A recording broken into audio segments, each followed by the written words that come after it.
خذ فص ثوم وقم بحرقه، وستشكرني على هذه الطريقة. إذا كنت لا تعلم فوائد حرق الثوم، في هذا المقطع سنقوم بشرح هذا الأمر.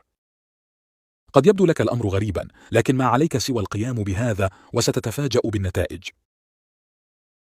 يعتبر الثوم من النباتات ذات الأصل البصلي، ويستعمل لعلاج عدة مشاكل صحية منذ القدم، لكننا لا نستعمله بالطريقة الصحيحة والصحية. لا يمكن القول أن استعمال الثوم بالطريقة التقليدية غير مفيد، لكن لا يحصل المرء على جميع فوائده.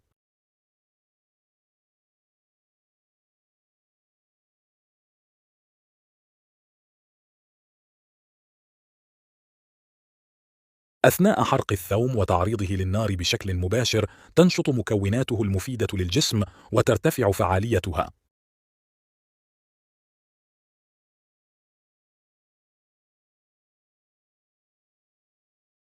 عندما تحترق القشرة وتصبح سوداء اللون، نقوم بنزعها والتخلص منها والاحتفاظ بالنواة التي سنستعملها.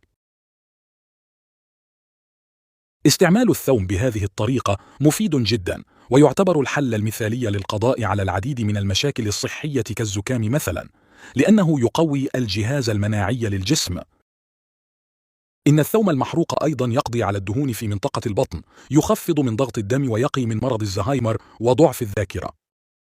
أكثر من هذا، يعتبر الثوم المحضر بهذه الطريقة حلا سحريا لوقف ألم الأسنان. عند نزع القشرة، ضع الثوم فوق السن أو الضرس الذي يؤلمك. حرارة الثوم ومكوناته ستقوم بوقف الألم بسرعة. هذه الطريقة فعالة ومجربة، لكن لا ضير في استشارة طبيب أسنانك قبل أن تستعملها.